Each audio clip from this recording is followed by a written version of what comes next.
ध्यान देने वाली दूसरी बात, हिंदुओं की कमजोरियों से लाभ उठाने की मुसलमानों की भावना है।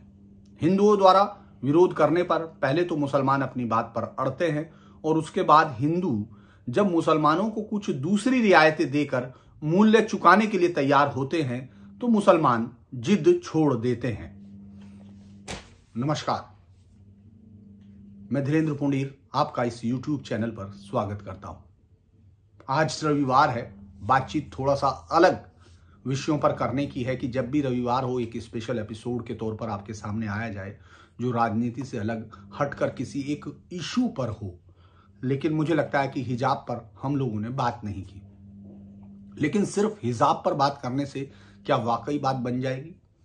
क्योंकि हिजाब के पीछे जो एक बड़ा कारण दिया जा रहा है वो बार बार मुस्लिम जो फेथ के साथ है, रिलीजनशिप के साथ है, अपने की रिलीजियस उनकी ड्यूटी है, इसलिए वो किया जा रहा है। लेकिन क्या ये रिलीजियस ड्यूटी उनकी वाकई सिर्फ इतना सा ये मासूम सा तर्क है या इसके पीछे बहुत कुछ है? क्योंकि पिछले कुछ सालों से अगर आप गौर करते हैं तो भीमराव बाबा साहेब अंबेडकर का इस्तेमाल सबसे ज्यादा अगर किसी ने किया तो कट्टरपंथियों ने किया, या जो इस देश को तोड़ने के चक्कर में उनका जिनका सामने एजेंडा आपको दिख रहा होता है लेकिन वो उसको कवर अप करते हैं। किन के लिए? ताकि जो विभिन्न इंस्टीट्यूट्स में बैठे हुए उनके समर्थक हैं जो साफ तौर पर पूरी तौर पर हिंदुस्तान के खिलाफ और खासतौर से बहुसंख्यक आबादी के खिलाफ अगर कोई भी एजेंडा हो तो उसको ताकत दे सके। वो पत्रकारों के तौर पर आपको दिखाई देंगे, अलग अलग स्क्रीन पर आपको वो अलग अलग यूनिवर्सिटी में बैठे हुए प्रोफेसर्स के तौर पर दिखाई देंगे, या एक कम्युनिस्ट पार्टियां तो जैसे इसीलिए बनी हैं कि उनको इस देश के टुकड़े के लिए जितना भी हो सके उतना प्रयास करते रहना चाहिए। तो मैंने आज ये शुरुआत की है तो मुझे लगा कि आज रविवार के दिन आपसे बातचीत की। हालांकि कल चुनाव में आपसे भेंट होगी, मैं आज ही निकल जाऊंगा उसके लिए जो कल वोटिंग होगी सेकंड फेज की, तो हो सकता है आपसे मुलाकात हो, रामपुर में हो, संभल में हो, या कहीं एक ऐसी जगह थोड़ी देर बाद मैं तय करके यहाँ से निकलूंगा। कल की वोटिंग के लिए हम लोग वहाँ रहेंगे फील्ड में। आज भी हो सकता है शाम को आपसे सेकंड फेज के बारे में मैं बात करूँ, लेकिन आज रविवार का एक जो थोड़ा सा समय बचा तो मुझे लगा उस पर बातचीत करूं। और बातचीत करने से पहले मुझे लगता है कि मैं आपको कुछ चीज़ों पर आज के अखबारों को, हालांकि मैं तो 7-8 अखबार अभी हैं लेकिन मैं 1-2 अखबार से शुरू करता हूं क्योंकि सब में यही बात है। क्योंकि मैं आपके साथ अगर करूंगा तो आपको भी बोझिल लगेगा और बहुत सारे लोगों को लगता है कि मैं बहुत सारी बातें साफ नहीं करता हूँ, लेकिन वो उन लोगों को लगता होगा क्योंकि मैं फैक्ट्स के बिना कोई बात नहीं करता हूँ। और जो मुझे लगता है कि जो लॉजिक्स के साथ हो वही बात है। आपको जो अच्छा लगे वो, सभी लोग स्वतंत्र हैं। बहुत सारे लोग इस पर कुछ मुझे लिख भी देते हैं तो मैं उनकी बातों को उसी तरह जवाब देने की कोशिश करता हूँ सही से। ये एक स्टोरी है, संडे की स्टोरी है, बड़ी स्टोरी है, इसीलिए मैंने कहा। आपने देखा होगा, विजुअल भी देखा होगा। और ये बता रहे हैं Udupi class of 2022 the work of the canteen after class hang out, shared benches, simple campus joy has been disrupted as student face off in Udupi over wearing the hijab to class। आप समझ रहे हैं इन सब के मतलब। Uma Vishnu traveled to the coastal Karnataka town explore what lies beneath the anxieties that run deep। That day at the gate something about a friendship changed as Mehak stood outside Udupi Mahatma Gandhi Memorial College clutching the bar of the iron gate that had been shut on her and her friends as they turned up for their laboratory classes. The jeering crowd behind her got unbearable. She swore to face them and her eyes caught her close friends.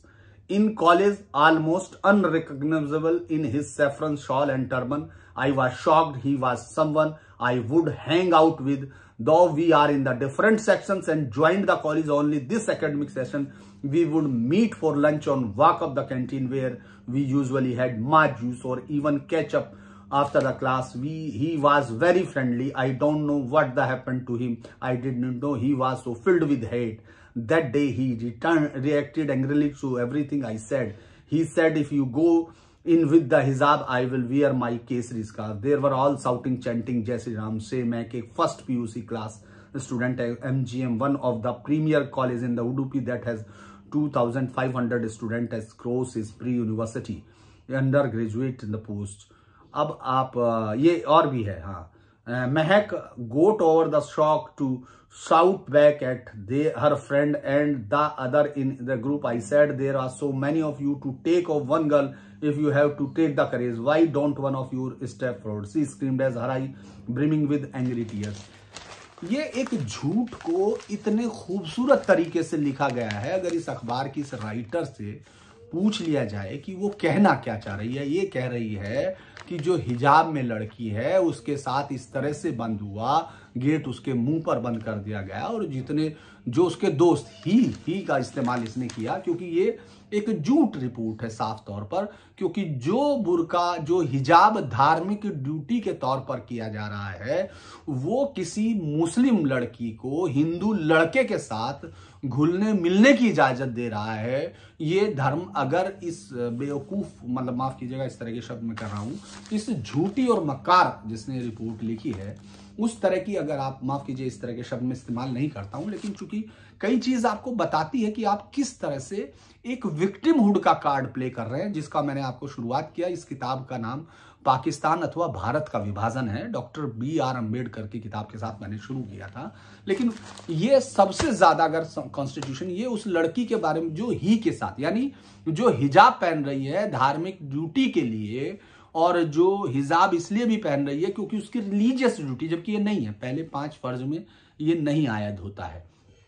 इसमें इसने एक और झूठ लिखा है शायद, हाँ, इसने एक और लिखा है कि ये फिर बाद में उसको साथ जोड़ने की कोशिश कर रहे हैं इसको सिख के साथ। ये वही इलाका है जहां झूठ बोलने के लिए खैर बहुत सारी चीजें, मैं इस पूरे को पढ़ूंगा तो आप पढ़ सकते हैं जाके इंडियन एक्सप्रेस में। फिर एक और चीज है, why I starting wearing the हिजाब।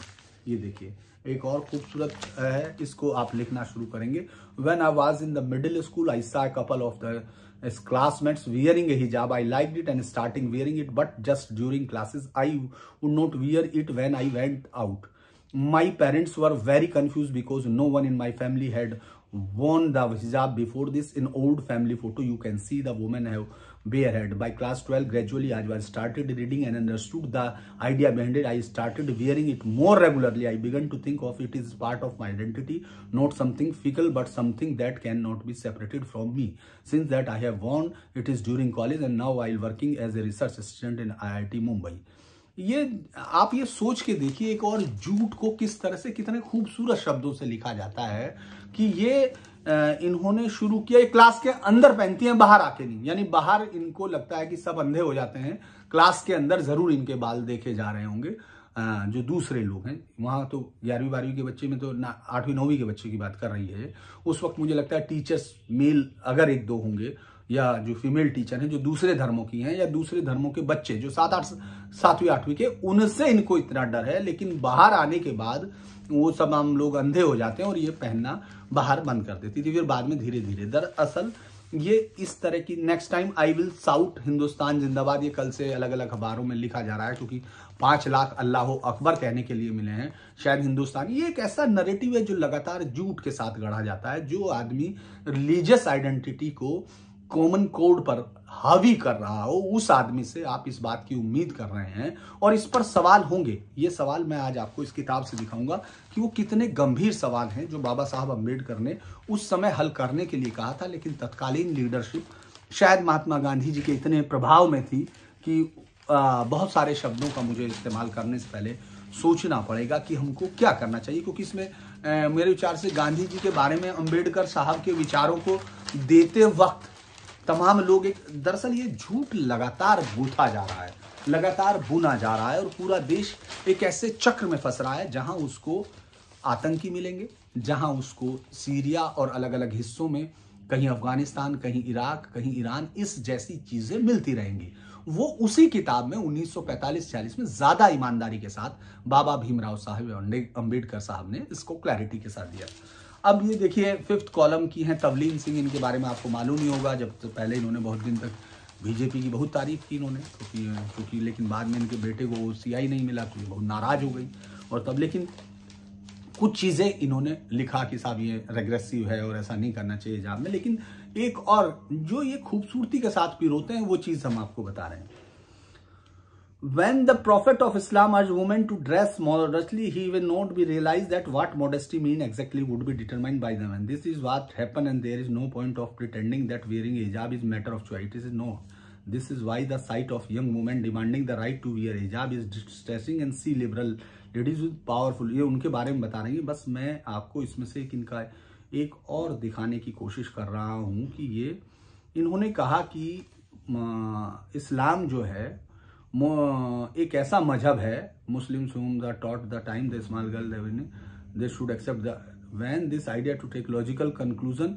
वही Afghanistan, Iran and awful IS caliphate, which the caliphate was the height of its power and glory. Women could be shoot in the street for showing their face.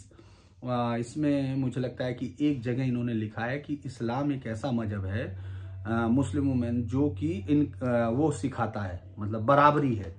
मुझे ये हैरानी हुई कि इनको ये शब्द कहाँ से मिला और इन्होंने ये कहाँ से हासिल किया कि इस्लाम जो है वो सिखाता है बराबरी का। कम से कम मजहब के तौर पर इनकी नॉलेज जिस तरह की है मुझे लगता है कि वो बहुत ही बड़ी चीज़ है। इतना कि वो कहाँ कहती हैं उस पर मैं आपको बताऊंगा कि इस्लाम कहता क्या है और उसको बाबा भीमराव साहब अम्बेडकर ने किस तरह देखा।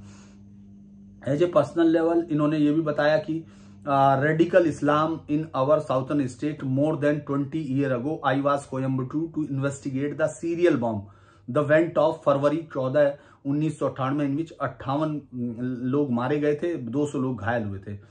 मुस्लिम लोकेलिटी में इन्होंने बात करनी तमिल मुस्लिम गर्ल से जो कि साड़ी की बजाय आजकल वो पहनने लगी थी, सलवार कुर्ता और हिजाब के साथ वो घूम रही थी। बात करने की कोशिश की तो उनको कहा गया कि हमको बात करने के लिए जो दूसरे धर्म की हैं उनके साथ हमको अजनबी। When I try to engage with the conversation they said they were not allowed to speak to strangers unless they got permission from local मौलवी, और इसीलिए उन्होंने जो है और उसके बाद इनको मिला नहीं। इनका ये कहना है कि इससे उनकी बात वो नहीं हो पाई और ये PFI का पूरा बता रही है कि PFI इसमें क्या है। लेकिन एक चीज मुझे लगता है कि मैंने हाईलाइट कर लेना चाहिए था, वरना इतना बड़ा आर्टिकल मुझे आपको पढ़ के सुनाना पड़ेगा, वो तो बहुत मुश्किल है। लेकिन फिर भी ये 2-3 है जो आज के अखबारों में, हर अखबार में आपको यही मिलेगा। इनके एक बेटे की किताब है आतिश तासिर, वो तवलीन सिंह का ही बेटा है जो सलमान तासिर के साथ था, बाद में सेपरेट हो गए थे, जो पाकिस्तानी जो 1972 के उसमें आए थे। जैसी मुझे जानकारी है जो उन्होंने एक जगह लिखा हुआ उस सम्मेलन में आए थे, तब ये भी कवर करने गई थी वही है।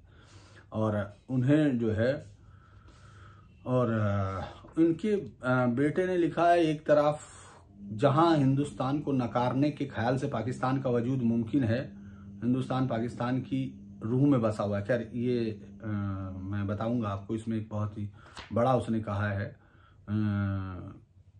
मुसलमान होने का।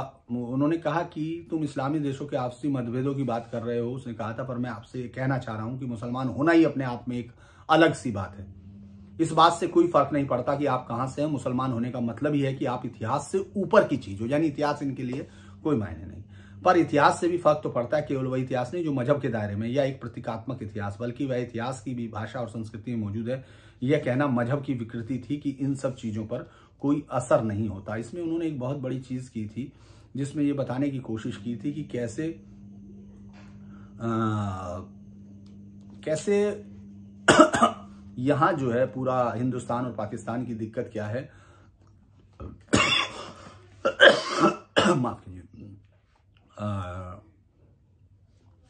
इसमें एक बड़ी चीज फिर ये बताने की कोशिश कर रहे थे, मैं उसी को देख रहा हूं कि किस तरह से ये इनका कोई भी रिश्ता मजहब के साथ उलझा हुआ बार बार एक महान इस्लामी इतिहास के तबाह होने पर शोक जाहिर किया गया था। मैं आस्था के बारे में अपनी छोटी समझ से इस गुत्थी को सुलझा नहीं सकता, इसके लिए आस्था की जरूरत नहीं, पर आस्था की तरह से महसूस किया जाना। यही मुझे लगा कि सांस्कृतिक मुसलमान होने का मतलब उससे कहीं ज्यादा गहरा है कि जो बताया जाता है। मुझे लगता है कि इस बात से आप मतलब समझ रहे होंगे। यह मुझे पता है कि इस्लाम की कोई मैंने अपना सफर इसलिए शुरू किया था ताकि जान सकूं कि मेरे पिता किस तरह मुसलमान थे, और यह सब पता था जिस वजह से उन्हें, और यह सब था जिस वजह से उन्हें मुसलमान कहा जा सकता है। ये मुझे पक्का पता था। इस्लाम की कोई भी बुनियादी या जरूरी बात से उनका कोई लेना देना नहीं है, पर हाँ वह एक मुसलमान थे क्योंकि उनको यहूदियों को मारा जाना एक झूठ लगता था। क्योंकि वे अमेरिका और इजराइल से नफरत करते थे और हिंदुओं को नपुंसक समझते थे। और ये एक और भी वजह यह थी, इस्लाम के इतिहास के गर्व की बातें सुनकर उनकी नसों में खून तेजी से दौड़ने लगता था। आप समझ रहे, हिंदुओं को नपुंसक समझा जाना आपको इस्लाम के बारे में एक ताकत देता है और वो ये महसूस करता है कि आप जो है बहुत ताकतवर हैं और मुस्लिम हैं। खैर, ये इसमें बहुत सारी किताबें होंगी, लेकिन मैं अब वापस आज के मौजू पर आता हूं जो इनके साथ है। ये मैंने इसलिए बताया अनुचित लाभ उठाने की। अब उसको आगे शुरू करते हैं। मैं फिर किताब का ये दे रहा हूं, किताब का ये है और पेज नंबर है 268। आपको ये किताब जरूर पढ़नी चाहिए। जिन भी लोगों को, चाहे वो हिंदू है मुस्लिम है, उनको ये समझने के लिए बहुत जरूरी है कि आखिर आप जा किस तरफ रहे हैं।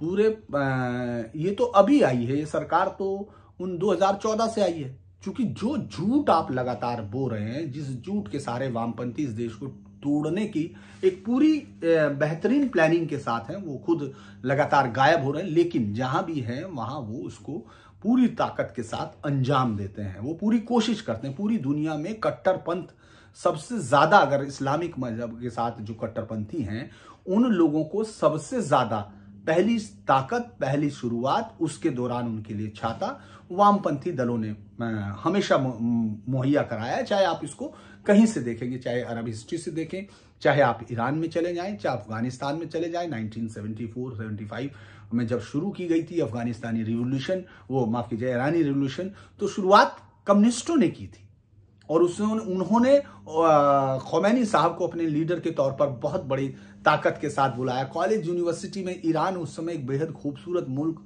जहां की तस्वीरें आपको बता सकती हैं, क्योंकि उनको अपनी पर्शियन संस्कृति पर गर्व था। वो अपने आप को अरब जो कबीलों से अलग मानते थे और ये मानते थे कि उनके पास एक, चूंकि अब्बासाइड्स भी वहां से ही डेवलप हुआ था और ऐसा नहीं है कि उनके पास अपना कोई इतिहास नहीं था। इस्लामिक इन्वेजन से पहले उनके पास एक बहुत समृद्ध इतिहास था और दुनिया की सबसे पुरानी सभ्यताओं में से एक होने का गौरव भाव भी।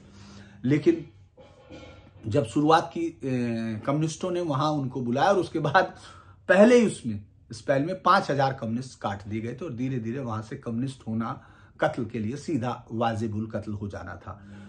अफगानिस्तान आपको याद होगा कि जिस तरह से हटाया गया, राजा को हटाया गया, जहीर शाह को हटाया गया, सम्राट जहीर शाह को, उसमें वामपंथी ताकतों का कितना जबरदस्त रोल था और उसके बाद उनका जो निराकरण किया गया वो तालिबान ने किया।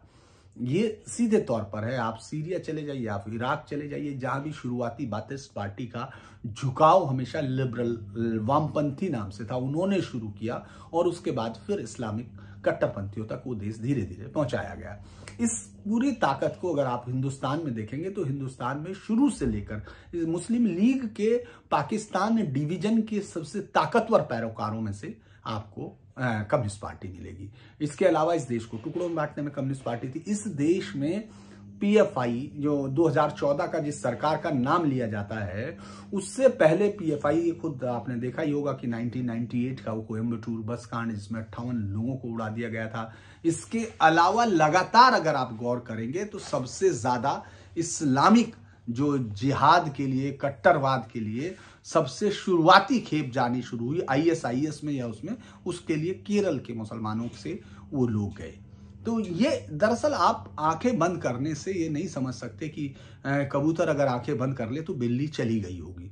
ये कोशिश लगातार आपके साथ की जाती है और इस चीज को कितने बेहतर तरीके से बताया था लोगों के साथ में, उसको बात कर रहे हैं। पर्दे पर भी इसमें बहुत अच्छा जिक्र है उनका जिक्र अभी कोई नहीं कर रहा है, मतलब जिनको करना चाहिए उनका जिक्र अभी नहीं किया जा रहा है। कोई भी इस समय कम से कम आपको बाबा भीमराव साहब अम्बेडकर की बात करने के लिए पर्दावादी, कोई भी हिजाब पंथी कोई भी आपको इस समय नहीं दे रहा है। हालांकि शाहीन बाग से लेके तमाम जगह जब वो सरकार को या इस देश के जो बेसिक ताना बाना उसके खिलाफ अपना जो उनका एजेंडा है उसको दिखाना चाह रहे थे, उस वक्त कई बार इस्तेमाल होता है। अनुचित लाभ उठाने की इस प्रवृत्ति का दूसरा प्रमाण मुसलमानों द्वारा गो हत्या के अधिकार और मस्जिदों के पास बाजे गाजे की मनाही की मांग से मिलता है। धार्मिक उद्देश्य से गो बलि के लिए मुस्लिम कानूनों में कोई बल नहीं दिया गया और जब वह मक्का और मदीना तीर्थ यात्रा पर जाता है गो बलि नहीं करता। आप समझ रहे हैं, जब वो मक्का मदीना जाता है वो गो बलि नहीं करता, लेकिन हिंदुस्तान में उसको ये अधिकार के तौर पर चाहिए। आप देख भी रहे होंगे जब हम लोग चुनाव कवर कर रहे हैं तो बहुत जगह ये मिलता है कि साहब हमको हमारे खाने के अधिकार से वंचित किया जा रहा है। ये सिर्फ नफरत में डूबी हुई एक चीज है जिसको वो निकाल नहीं पाए, इसके बावजूद कि हिंदुस्तान ने इतना बड़ा बलिदान दिया कि एक डिवीजन के बावजूद उन लोगों को उन्हीं तमाम राइट्स के साथ रखा गया जिनको पाकिस्तान में सबसे पहले उसमें बदलाव बदल दिया। ये सवाल अक्सर भी आता है, मैं भी कई बार आप लोगों से जब बात करता हूँ या मुस्लिम लोगों के साथ मेरी दोस्ती, बहुत अच्छे दोस्तों से बात होकर कई सारी चीज़ों पर बात होती है, इसमें भी बात होती है क्योंकि वो अपनी जगह एडामेंट है। वो दावा करते हैं कि हम लोग दावा करते हैं हम आपको धर्म के बारे में बताएंगे, ये हमारा एक फर्ज है। मैं उनसे कहता हूँ कि यार अच्छी बात है, अगर आप अपने में रखें तो वो जो मुझे कहावत सुनाते हो कि तुम्हारा दिन तुम्हारे लिए हमारा दिन हमारे लिए, तो आप उसको रखो। हालांकि वो मक्की है, मदनी कहावत नहीं है, ये भी आपको अंतर समझना होगा। जो मक्की वो है उसमें आपको समझौते की गुंजाइश या तमाम चीज़ें दिखती हैं, क्योंकि तब तक मोहम्मद साहब फौजी ताकत उनके पास नहीं थी, यानी कत्ल करने की जो उनकी सैनिकों के पास ताकत होनी चाहिए उस वक्त नहीं थी। लेकिन मदनी के बाद वो तमाम कहावतें बदल गई। वो कहावत मदनी में आती है, जो सूरह तौबा है, जो सबसे लास्ट में सबसे बड़ा जो सबसे बड़ी सूरा है, उसमें जो काफिरों को मारने के लिए और तमाम चीजें जो है खुलेआम है, उसमें कोई वो नहीं है। आप उनको, चूंकि कुरान शरीफ से अगर आप देखेंगे उसमें हिजाब नहीं है, ये जान लीजिए। हिजाब का मतलब वहाँ कुछ और है, पर्दा का मतलब दूसरा पर्दा, अल्लाह और इंसान के बाद। लेकिन मुझे उनके धर्म ग्रंथों पर मैं कोई मौलवी होगा तभी बात की जा सकती है, ऐसे मैं नहीं कहूँगा। परंतु भारत में किसी दूसरे पशु की बलि देकर वे संतुष्ट नहीं होता। सभी मुस्लिम देशों में किसी मस्जिद के सामने से गाजे बाजे के साथ बिना आपत्ति के गुजर सकते हैं। यहाँ तक कि अफगानिस्तान में भी, जहाँ धर्म निरपेक्षीकरण नहीं किया गया, यानी जहाँ सेकुलरिज्म नहीं है, वहां भी मस्जिदों के पास गाजे बाजे पर आपत्ति नहीं होती। परंतु भारत में मुसलमान इस पर आपत्ति करते हैं, मात्र इसलिए कि हिंदू इसको उचित मानते हैं। तीसरी बात, मुसलमानों द्वारा राजनीति में अपराधियों के तौर तरीके अपनाया जाना है। ये बहुत बड़ी बात है, इसको अभी आपको इन सब चीजों को गौर करना है जो अभी आप देख रहे हैं। मुसलमानों द्वारा राजनीति में अपराधियों के तौर तरीके अपनाया जाना है। दंगे इस बात के पर्याप्त संकेत हैं कि गुंडागर्दी उनकी राजनीति का एक स्थापित तरीका हो गया है। इन्होंने फिर एक उदाहरण दिया, चेकों के विरुद्ध सुडेटन में जर्मनी ने जिन तौर तरीकों अपनाया था वे उनका जानबूझकर तथा समझते हुए अनुकरण करते हुए प्रतीत हो रहे हैं। वो कोई अनजाना व शब्द इस्तेमाल नहीं कर रहे, इसीलिए बार बार ये कहा जाता है कि आपको इस इस्लामी कट्टरपंथ के खिलाफ बोलना पड़ेगा, नहीं तो वो इस बात का इस्तेमाल, वो दुनिया की हर चीज का इस्तेमाल अपने हक के लिए, विक्टिमाइजेशन कार्ड इतना बड़ा कार्ड है जिसके लिए वो इस तरह की जो उमा या कौन कौन वो राइटर है जो लिख रही हैं, वो देती हैं, उनको ताकत देती है लिख लिख के, क्योंकि वो एक इतना मासूम है। आप अगर इस आर्टिकल को पढ़ेंगे, इन किसी भी आर्टिकल को जो मैंने आपके सामने किया, आप भावुक हो जाएंगे। आपको लगेगा कि साहब कितना बड़ा अत्याचार वो लोग कर रहे हैं जो ड्रेस की बात कर रहे हैं। क्योंकि बताइए, वो बच्ची है, उनको पराये लोग देख रहे हैं, उनको पराये लोगों का देखा जाना कितना मतलब अजाब है। लेकिन यही दूसरे में वो नहीं बात कर रहे। जब वो रिलीजियस ड्यूटी है तो उनकी दूसरी रिलीजियस ड्यूटी जिसमें काफिरों को कत्ल कर देना है, वो क्यों नहीं पूरी की जा रही है? क्योंकि किसी गैर मुसलमान बराबरी कर ही नहीं सकता। ये भी इसी में आपको हम लोग बात करेंगे। परंतु भारत में मुसलमान इस पर आपत्ति करते हैं मात्र इसलिए कि जब तक मुसलमान आक्रामक थे, हिंदू सहनशील बने रहे और संघर्ष में मुसलमानों से अधिक नुकसान हिंदुओं को उठाना पड़ा। और आप रिपोर्ट देखेंगे, पीरपुर रिपोर्ट, तमाम रिपोर्ट शुरू से ले लीजिए, वो एक साजिशन, इसमें बताया गया कि साजिश का हिस्सा किस तरह बनाया जाता है। परंतु जब हिंदुओं ने जवाबी हमला सीख लिया, अब वे मुसलमानों को छुरा गोंपने में किसी तरह का जवाबी, आप इस शब्द का इस्तेमाल कीजिए, ये अभी भी जो रिएक्शंस आप देखते हैं, हालांकि मैंने फिर आपको बताया कि कभी कोई भी किसी भी किस्म का ध्रुवीकरण आज तक इस देश में हिंदुओं का नहीं हुआ है, मैंने नहीं देखा। रिकॉर्ड नहीं कहते हैं, आंकड़े नहीं कहते, लेकिन विपक्ष के तमाम नेता कहते हैं और मुसलमान सबसे ज्यादा कहता है, जो एकजुट होकर वोट करता है। ये इस किताब के साथ है। पहली बात यह है, कांग्रेस को उन्होंने कहा कांग्रेस का तरीका अगर सही है तो मैं बताऊं, पहली बात है कांग्रेस तुष्टीकरण और समझौते में निहित अंतर को नहीं समझ सकी। वस्तुतः इस प्रकार का अंतर बुनियादी किस्म का होता है। आक्रमणकारी द्वारा लगाई गई आग, लूट और बलात्कार और हत्या से प्रभावित हुए निर्दोष लोगों पर किए गए अपराधों की अनदेखी करके अपराधियों को समझौते के मार्ग पर लाना, जब तक कि समझौते का अर्थ होता है, जबकि क्या है समझौते का क्या अर्थ होता है, ये वो क्या कर रहे हैं, वो ये करते हैं अपराधियों, ये सबसे बड़ा उदाहरण मोपला है। आपको मोपला से समझना पड़ेगा कि मोपला में किस तरह से हजारों हिंदू औरतों के साथ रेप किए गए, हिंदुओं के कत्ल किए गए, उन्हें तमाम ज्यादातर दलित समुदाय के लोगों के साथ ये किया उन्होंने, और उनके साथ उनको कत्ल करके अगर वो नहीं कन्वर्ट हुए तो कत्ल कर दिए गए, और नहीं तो लाखों लोगों को कन्वर्ट कर लिया गया। और इसका विरोध के लिए प्रस्ताव कांग्रेस पास नहीं कर पाई। महात्मा गांधी इसके उन्होंने जिस तरह की टिप्पणी की मैं इसमें नहीं बोल पाऊंगा, उसके लिए आपको खुद पढ़ना होगा। दोनों और तुष्टि आत्मकारी की महत्व है। जबकि समझौता कांग्रेस ये समझने में असमर्थ रही है कि छूट देने की उसकी नीति के कारण ही मुस्लिम आक्रामकता में वृद्धि हुई है, और इससे भी बुरा पहलू यह है कि मुसलमान इसे हिंदुओं की पराजय का एक चिन्ह मानते हैं। तुष्टीकरण की नीति के चलते मित्र राष्ट्र एक खतरनाक स्थिति में पड़ गए थे, वैसी ही स्थिति हिंदुओं के फंस जाने की आशंका है। सामाजिक निष्क्रियता की बुराई से कम गंभीर बुराई नहीं होगी। तुष्टीकरण निश्चयी परिस्थिति को प्रतिकूल रूप में प्रभावित करेगा। मुसलमानों के हिंदुओं के प्रति बढ़ती हुई राजनीतिक तृष्णा से उत्पन्न खतरे की अपेक्षा, ये एक आपको जगह जगह इस पूरी किताब में है, लेकिन मैं आपको अलग अलग चीजें बता सकता हूं। एनी बेसेंट, जिनको आप सभी लोग जानते हैं, मैं उनका एक कोट पढ़ता हूं। उन्होंने जो कहा, हिंदुओं की ये भली भांति विदित है मुसलमान क्या सोच रहे हैं, और इस संभावना से भयभीत भी हैं कि मुसलमान उन्हें गुलाम बनाने में स्वतंत्रता का उपयोग कर सकते हैं। मैं इस वही जो मुसलमानों के संपर्क में कारण अपना मत देने में, एनी बेसेंट महोदय इस पर कहती है, भारत के मुसलमानों के संबंध में एक और गंभीर प्रश्न और उठता है। यदि मुसलमानों हिंदुओं के बीच लखनऊ जैसे संबंध रहते हैं, प्रश्न उतना महत्वपूर्ण नहीं बनता, परंतु यह प्रश्न स्वतंत्र भारत में देर सवेर अवश्य उठता। खिलाफत आंदोलन के बाद से परिस्थितियां बदल गई हैं, और खिलाफत जिहाद को बढ़ावा देने से भारत को पहुंची कई क्षतियों में से खिलाफत आंदोलन की सबसे बड़ी पैरवी इस देश में महात्मा गांधी ने की थी। महात्मा गांधी ने उस आंदोलन को कांग्रेस का आंदोलन बना दिया, जो कि तुर्की में खलीफा शाही को स्थापित करने के लिए हिंदुस्तान के मुसलमान कर रहे थे। आप ये सोचिए, तुर्की के लोग वहां डेमोक्रेटिक सरकार लाना चाहते थे, चुनी हुई सरकार लाना चाहते थे, और यहाँ के लोग, ये जो मुसलमान यहाँ था, वो चाहता था कि वहां खलीफा शाही रहे साहब, ताकि वो उनका खलीफा बना रहे। और उसके चूंकि अंग्रेजों के हटने से, चूंकि अंग्रेजों से हार गए थे उस समय, तुर्की फर्स्ट वर्ल्ड वॉर में उस हिस्से में था, तो लिहाजा जो ऑटोमन साम्राज्य गायब हुआ, उसके खिलाफ हिंदुस्तान के मुसलमान ये तय कर रहे थे कि वो जो है क्या करे। वो हिंदुस्तान के मुसलमान ये तय कर रहे थे कि तुर्की के लोग क्या करें, ये बताएंगे। और महात्मा गांधी जो ये कहने की कोशिश कर रहे थे कि हाँ साहब, इनके अधिकार हैं, वो तुर्की के उन लोगों के मताधिकार को जीरो कर रहे थे।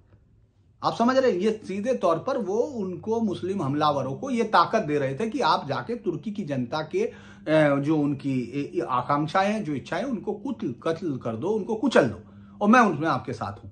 इस ताकत के साथ, चूंकि कांग्रेस में बहुत विरोध हुआ, खिलाफत आंदोलन के सहयोग देने का बहुत विरोध हुआ, क्योंकि ये सीधे तौर पर कट्टरपंथी और इस्लामिक सॉर्निटी जो ये कहती है कि कोई भी गैर इस्लामिक उनके बराबर नहीं हो सकता, या तो वो जजिया देगा या कत्ल होगा, तीसरा कोई ऑप्शन नहीं है। और ये सब विधि सम्मत है, जो इसीलिए मैं उनको, आपको तबलीग सिंह का वो आर्टिकल पढ़ाना चाह रहा था, जिसमें वो इस्लाम को बराबरी का मजहब बता रही थी, जिसने इक्वलिटेरियन सोसाइटी की स्थापना की। वो कौन सी की, क्योंकि उसको कितनी समझ इस्लाम की होगी ये उसी को मालूम होगा। उसके बेटे को तो अच्छी थी, उसने बहुत अच्छा लिखा है, चूंकि इस्लामिक की वही है। अब मैं आपको एनी बेसेंट का पढ़ रहा हूं। खिलाफत के आंदोलन के बाद परिस्थितियां बदल गई है। खिलाफत जिहाद को बढ़ावा देने से पहुंची भारत को कई क्षतियों में से एक ये भी है कि मुसलमानों के दिल में नास्तिकों के विरुद्ध पूर्ववत, जो पहले की तरह थी, नंगी और बेशर्मी की हद तक नफरत पैदा हुई। हम देखते हैं शताब्दियों पुरानी वही मुस्लिम धर्म की श्रेष्ठता का दम्भ भावनाओं को उकसा रहा है। आप देखेंगे, जब आप ये सुनते हैं हमने 700 साल हुकूमत की है हिंदुओं पे और ये सब किया है, वो एक भी क्षण, चूंकि आपने उसको उनके बताने की कोशिश नहीं की कि आप ये झूठ बोल रहे हैं, आपका ये झूठ ये बताता है कि आप मक्कारी की हद तक और नफरत से डूबे हुए हैं। क्योंकि आप जिस दिन पहले होगा, आपको दूसरों धर्मों की लड़कियां सेक्स स्लेव के लिए, औरतें सेक्स स्लेव के लिए चाहिएंगी, दूसरे धर्मों के लोग दास, या वो उस तरफ वो वकालत कर रहे हैं। उनका स्वर्णिम काल किसी डेमोक्रेटिक सोसाइटी की तरफ इशारा नहीं करता, या कोई इस तरफ इशारा नहीं करता जो इक्वलिटी की तरफ बढ़ावा दे।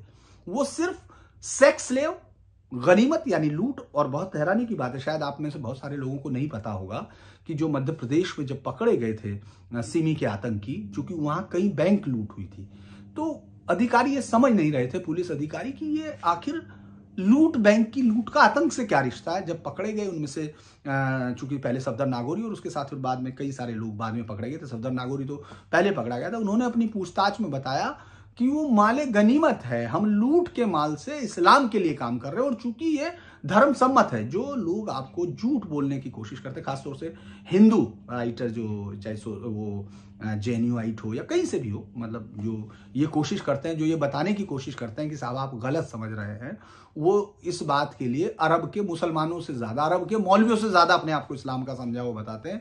वो एक भी तफसीर नहीं पढ़े होंगे, उनको कुरान शरीफ का कुछ नहीं पता होगा, उन्होंने सीरा नहीं पढ़ी होगी। या पवन कुमार वर्मा टाइप लोग हैं जो हर चीज को अपने लिए इस्तेमाल कर सकते हैं, कि शंकराचार्य में चूंकि उन्होंने एक डिग्री ऑफ एक्सीलेंस हासिल की, इसीलिए पढ़े लिखे लोगों से बहुत वो रहता है, जो जब वो बिकते हैं तो वो बहुत सारी चीजें बेचते हैं, कि वो शंकराचार्य पर भी बेच सकते हैं और वो ये भी बता सकते हैं। मैं एक डिबेट देख रहा था, उसमें वो एक बार ये नहीं कह रहे थे कि ये रेग्रेसिव या वो है, वो बार बार ये 2014 से सरकार आई है। मुस्लिम आतंकवाद इस देश में कोई मुस्लिम आतंकी 2014 से पैदा नहीं हुआ है, ये कोई नई कहानी नहीं सुनाई जा रही है। और उसका अयोध्या मंदिर से भी कोई लेना देना नहीं है, दंगों का अयोध्या मंदिर से कोई लेना देना नहीं। दंगे निरंतर अनअबेटेड चलते रहे, जहां तक मुझे याद है 70-72 दंगे 69 में सिर्फ अकेले उसमें हुए थे, गुजरात में।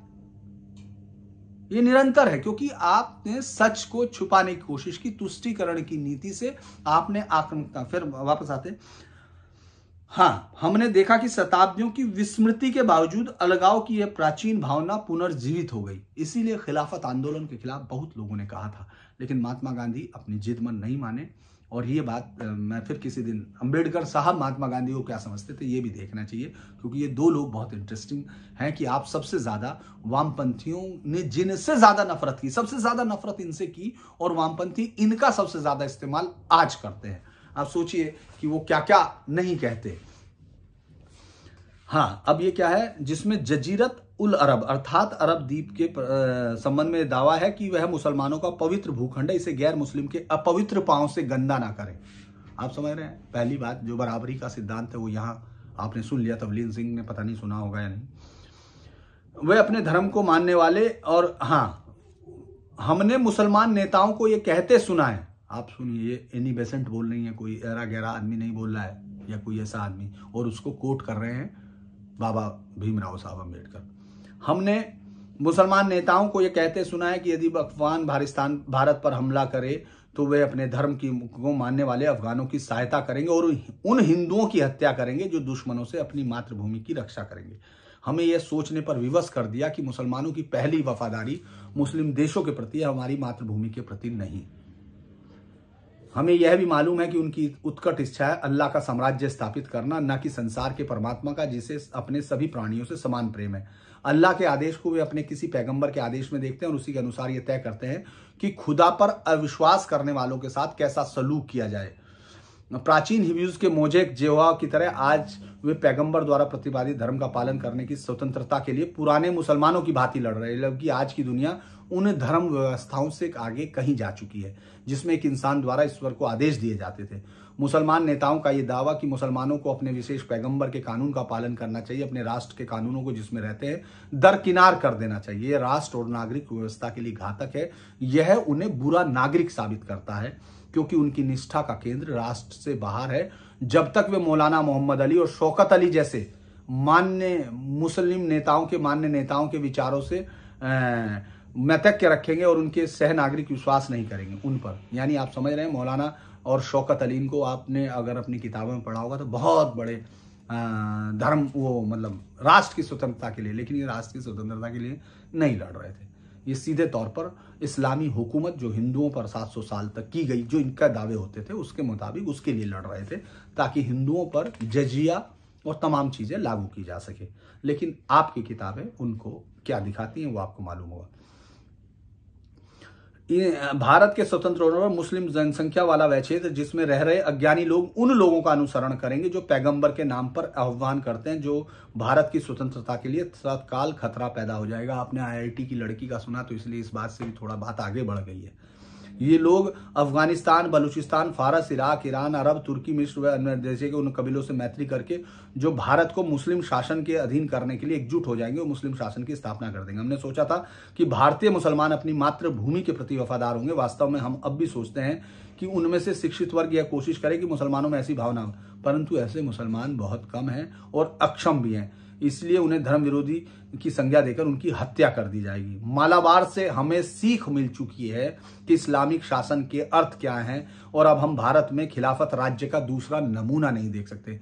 आपने एक नमूना खिलाफत का देखा है, लेकिन वो पूरा आपकी किताबों से गायब कर दिया। उन हत्यारे, वहशियों, बलात्कारियों को केरल में कम्युनिस्ट सरकार ने स्वतंत्रता सेनानियों का दर्जा दे दिया और आपके तमाम हिस्टोरियंस ने, इरफान हबीब टाइप और जो इस तरह के लोग हैं, उन्होंने उनको कवर देने की कोशिश की, क्योंकि इससे वो इस्लामिक निज़ाम का जो एक उन पर आयद है जन्नत के लिए रास्ता, उसका पूरा काम कर रहे थे। मालाबार से बाहर रहने वाले मुसलमानों द्वारा मोपलाओं के प्रति बरती गई सहानुभूति प्रमाणित हो चुके हैं और उनको बचाने के प्रयत्न में उनके सहधर्मियों ने और स्वयं गांधी जी ने कहा कि उन मुसलमानों ने वही किया जिनको उनके धर्म ने उनको शिक्षा दी। मुझे इसकी सच्चाई में शंका है, परंतु सभ्य समाज में ऐसे लोगों के लिए कोई स्थान नहीं है जो ये मानता है कि उनका धर्म उन्हें हत्या करने, डाका डालने, आगजनी करने और उन देशों को, लोगों को देशों से निकालने का अधिकार देता है जो अपने धर्म को त्यागने से इनकार करते हैं। ठगों का विश्वास था कि उनका देवता उन्हें लोगों का, विशेषकर पैसे वाले यात्रियों का गला घोटने की इजाजत देता है। ऐसे देवी कानूनों को, सभ्य समाज के कानूनों को दरकिनार करने की अनुमति नहीं दी जा सकती और जो लोग 20वीं सदी में रह रहे हैं वे या तो मध्ययुगीन विचार के लोगों को शिक्षित करें या उन्हें निर्वासित कर दें। ऐसे लोगों का स्थान उन्हीं देशों में है जो उनके विचारों से सहमत है और जहां अब भी लोग ऐसे तर्क उन्हें दे सकते हैं जो उनसे सहमत नहीं होते। जैसे बहुत पहले फारस और पारसी लोग और हमारे समय में बहाई वास्तव में विभिन्न मुस्लिम मतावलंबी कट्टरपंथी मुस्लिम शासन में सुरक्षित नहीं है। भारत में ब्रिटिश शासन ने सभी मतावलंबियों की स्वतंत्रता की सुरक्षा की है। यद्यपि मुस्लिम शासित देशों की तुलना में मुसलमान ब्रिटिश शासन में ज्यादा स्वाधीन है। ये एक है। अब लाला लाजपत राय का भी आप पढ़ लेते हैं। हकीम, उन्होंने एक लेटर लिखा था CR दास को। उन्होंने कहा था कि मैं एक बात और मुझे बहुत दिनों से कष्ट दे रही है, जिसे मैं चाहता हूं कि आप बहुत ध्यान से देखो, वह है हिंदू मुस्लिम एकता। उन्होंने कहा 6 महीनों में अपना अधिकांश समय मुस्लिम इतिहास और मुस्लिम कानून को पढ़ने में लगाया है और मैं इस निष्कर्ष पर पहुंचा, उन्हें संभव है न व्यवहारिक है। उन्होंने असहयोग आंदोलन का जो मैं मुस्लिम नेताओं की ईमानदारी व निष्ठा को मानते हुए, उसे स्वीकार करते हुए, मेरी राय में उनका धर्म उनके मार्ग में एक किस्म की रुकावट पैदा करता है।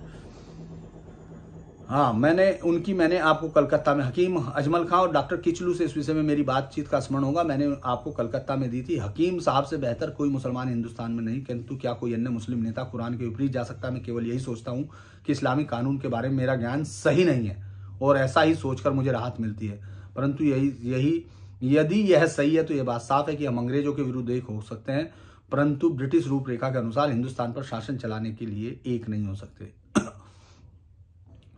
ये जो मुझे हिंदुस्तान के 7 करोड़ हिंदुओं का डर नहीं है, मुझे आशंका यह है कि हिंदुस्तान के 7 करोड़ मुसलमान और अफगानिस्तान, मध्य एशिया, अरब, मेसोपोटामिया और तुर्की के हथियारबंद गिरोह मिलकर अप्रत्याशित स्थिति पैदा कर देंगे। डॉक्टर रविंद्रनाथ टैगोर को भी आप सुन लीजिए। बंगला समाचार पत्र के संपादक ने 1924 में लिया था। दूसरा महत्वपूर्ण कारण है कि कवि के अनुसार हिंदू मुस्लिम एकता को असंभव बनाने वाला कारण मुसलमानों की देशभक्ति थी, जो किसी एक देश के प्रति कायम नहीं रख सकते। कवि ने कहा था कि उन्होंने कई मुसलमानों से निसंकोच होकर पूछा कि यदि भारत पर कोई मुसलमान ताकत आक्रमण करती है तो क्या वे अपने हिंदू पड़ोसी के साथ मिलकर अपने देश की रक्षा करेंगे। कवि को जो उत्तर मिले उनसे उन्हें संतोष नहीं हुआ। उन्होंने कहा कि वे निश्चित रूप से कह सकते हैं कि माननीय मोहम्मद अली जैसे व्यक्ति का यह कथन कि किसी भी परिस्थिति में किसी भी मुसलमान का, चाहे वह किसी भी देश में रहता हो, इस्लाम धर्मावलंबी के खिलाफ खड़ा होना असंभव है। मैं हालांकि इस बात में बहुत सारी चीज़ें हम लोगों ने समय के समय गलत होते हुए भी देखी। जैसे हम लोगों के पास डॉक्टर अबुल कलाम है, अब्दुल हमीद है और कश्मीर में लड़ते हुए उन तमाम मुस्लिम जो लोग हैं जो आज़ादी के इस देश में रहने के लिए लड़ रहे हैं, उन लोगों से जो पाकिस्तानी उसमें जाना चाहते हैं, वो लोगों की देशभक्ति पर किसी को कोई संदेह नहीं हो सकता, कोई सोच भी नहीं सकता।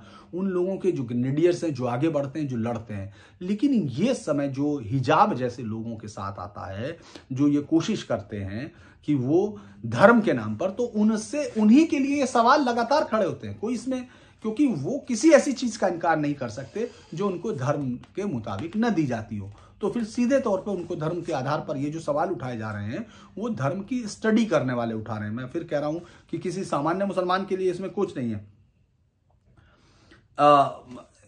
आपको फिर बहुत सारी चीजें हैं, मतलब ये पूरी किताब आप पढ़ेंगे। हाँ, अब पर्दा प्रथा पर आ जाते हैं, क्योंकि लंबा होता जा रहा है वीडियो और आप लोग फिर कहते हैं कि वीडियो छोटा हो। हिंदू के बीच में ऐसा नहीं है कि पर्दा और कुछ ऐसी अन्य बुराइयां देश के कुछ भागों में हिंदुओं के वर्गों में प्रचलित नहीं है, परंतु अंतर केवल यही है कि मुसलमानों में पर्दा प्रथा को एक धार्मिक आधार पर मान्यता दी गई है, जबकि हिंदुओं में ऐसी स्थिति नहीं है। हिंदुओं की अपेक्षा मुसलमानों में पर्दा प्रथा की जड़ें गहरी है और उसे सामाजिक आवश्यकताओं और धार्मिक अंकुशों के बीच अनिवार्य संघर्ष को झेल कर ही समाप्त किया जा सकता है।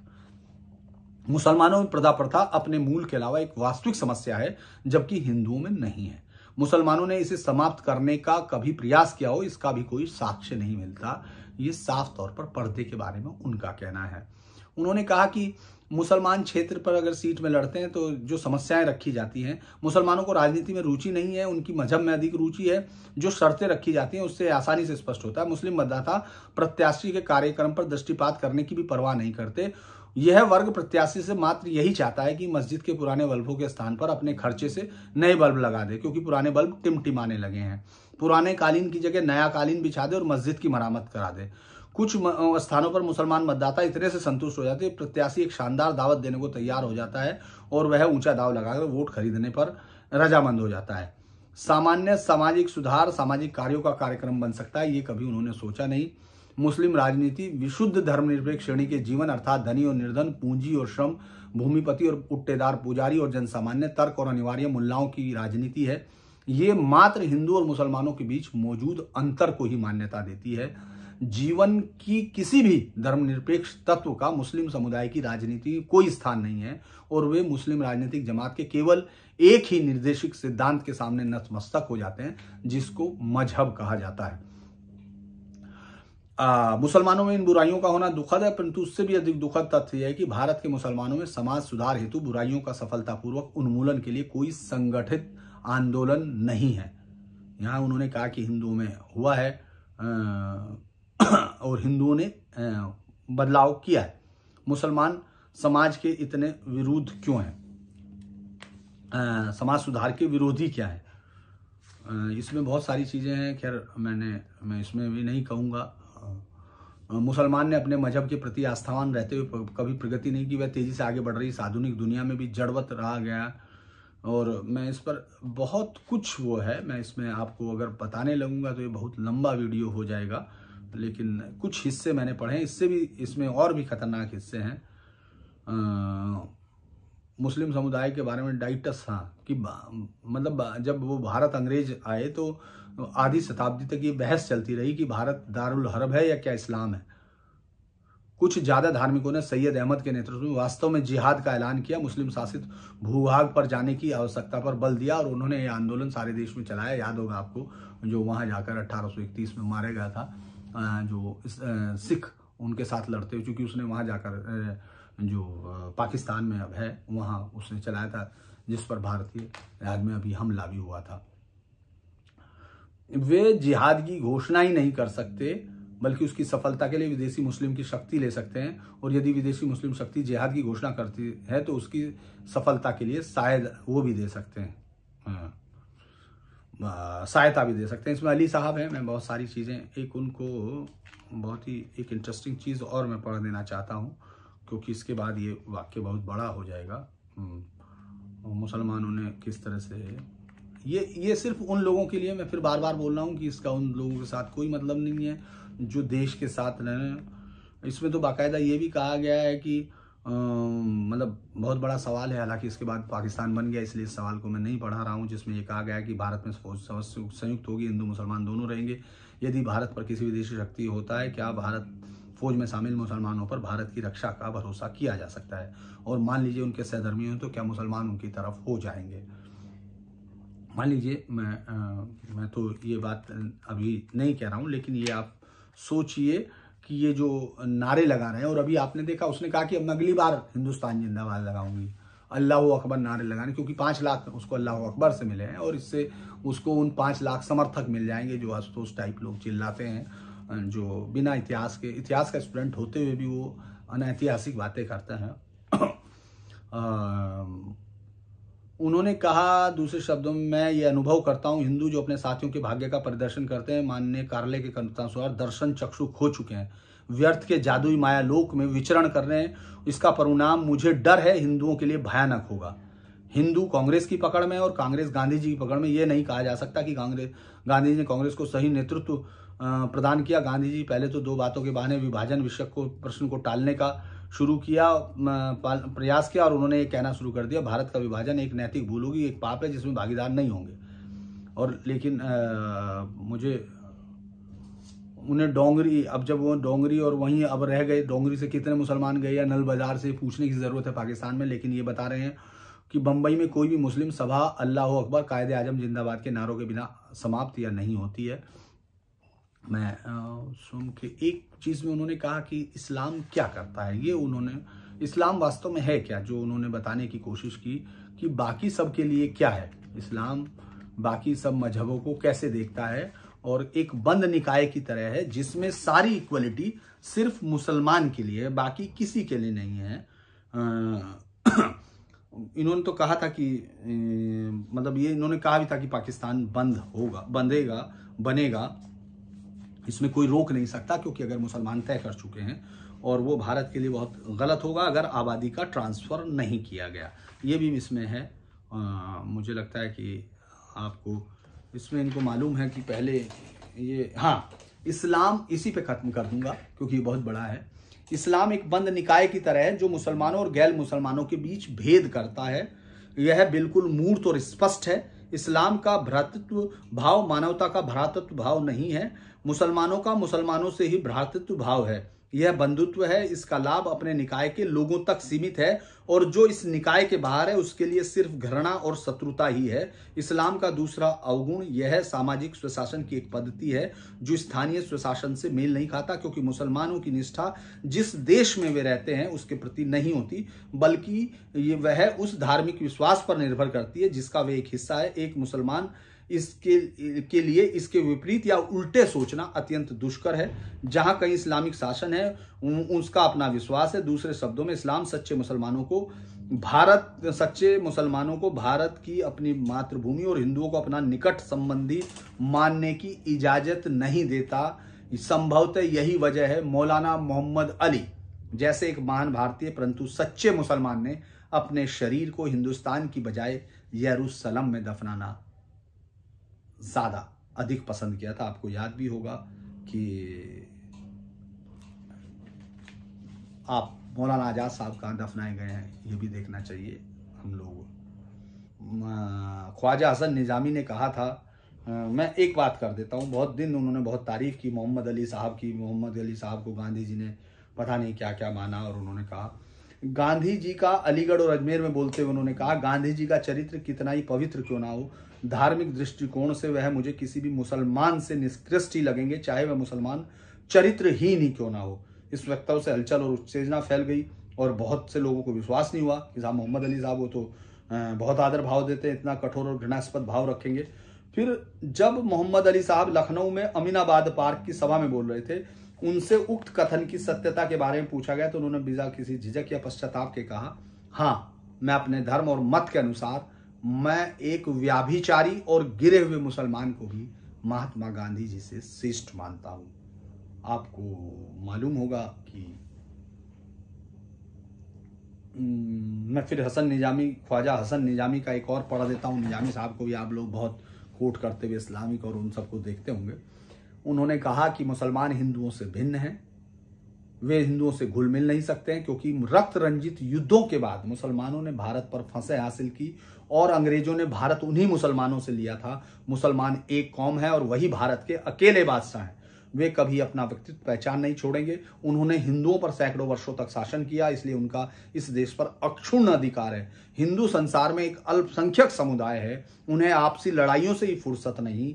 वे गांधी जी में विश्वास करते हैं और गाय की पूजा करते हैं।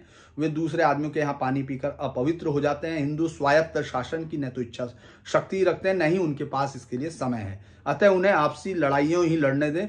दूसरे लोगों पर शासन करने की उनकी क्षमता ही क्या है। मुसलमानों ने शासन किया है और मुसलमान ही शासन करेंगे। ये बहुत ही मुझे लगता है कि काफ़ी इस तरह के वक्ता होंगे। और आपको याद होगा अकबरुद्दीन ओवैसी साहब जो बोल रहे थे वो भी आपने सुन लिया होगा। और इसमें एक और जगह है जिसमें एक और इसी तरह के देश के बड़े सम्मानित आपके इतिहासकारों ने जिसमें लिखा है, उन्होंने तो ये तक नाराज थे वो कि खिलाफत आंदोलन में एक अखबार ने लिखा था कि साहब स्वामी और महात्मा क्यों मुसलमान बोल रहा है। इंसाफ में लिखा गया था। हाँ, ये अलग है। और एक और चीज़ मैं बता देना चाहता हूँ, खैर ये बहुत है इसमें, अगर आप पढ़ेंगे, मैंने ये सब चीज़ें की हुई हैं, हाईलाइट्स हैं ये सब चीज़ें, अगर मैं करता चलूँगा पढ़ता चलूँगा तो ये घंटों हो जाएंगे और आप लोग इसको देखते रहेंगे। लेकिन ये बहुत ही मुझे लगता है कि आपको पढ़ना चाहिए। इस्लाम के सिद्धांतों में एक और सिद्धांत, गैर मुस्लिम देशों में कभी भी मुसलमानों के कानून और उस देश के विद्यमान कानून के बीच में विवाद होने पर इस्लामिक कानून को उस देश के कानून के ऊपर माना जाएगा। और इसी प्रकार से मुसलमानों के लिए मुस्लिम कानून का अनुपालन और उस देश के कानून की अवहेलना उचित माना जाएगा।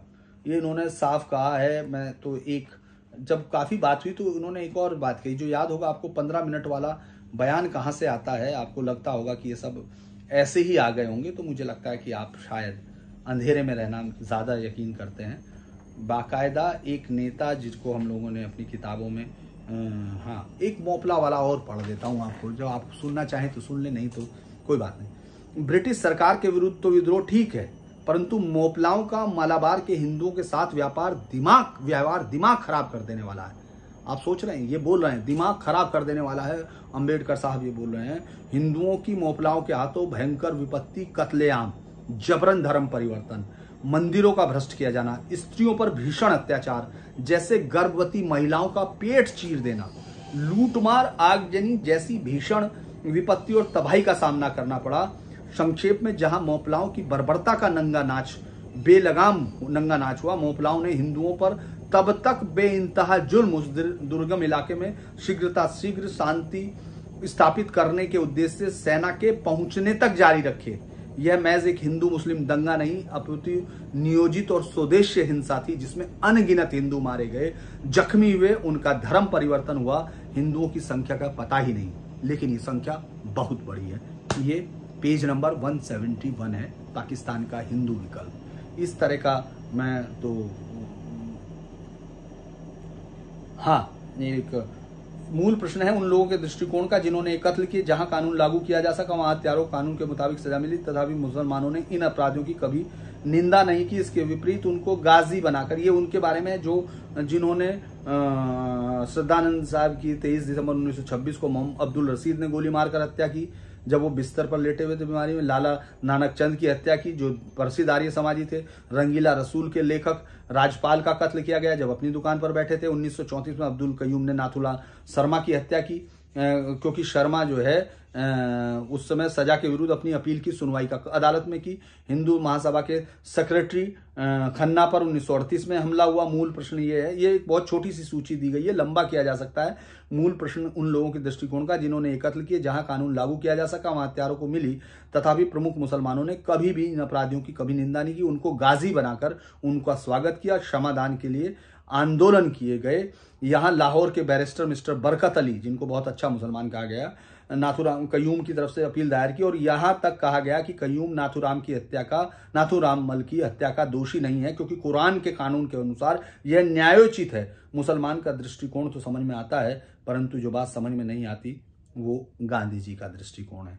खैर, मैं इस किताब को हम लोग और भी आगे जा सकते हैं। मैं आपको ये बताना चाह रहा था कि इस समय भी एक महान नेता ने यहाँ कहा कि उसने महामना मालवीय जी को कहा कि आप हिंदुओं को और मुसलमानों को एक बार फिर पानीपत के मैदान में लेकर चलिए, ताकि यह साबित हो जाए कि कौन क्या है। और हम सिर्फ 700, चूंकि 7 करोड़ हैं तो हम 700 लोग लेके चलेंगे, आप 2100 लोग लेके चलिए, क्योंकि 21 करोड़ मुसलमान हैं। और हम तो बंदूकें और उनके नहीं, तलवारों से लड़ेंगे। और मैं अफगानियों को नहीं ले जाऊंगा, पठानों को नहीं ले जाऊंगा, जिनसे आप हिंदू कांपते हैं। मैं शरीफ और सभ्य मुसलमानों को ले जाऊंगा, फिर हम आपको देते हैं। और यही 15 मिनट की धमकी का आधार है। तो हिजाब के बारे में मुझे लगता है कि इससे ज्यादा और भी बहुत कुछ बोला जा सकता है, लेकिन इस दृष्टिकोण से आप जरूर देखिए। नमस्कार।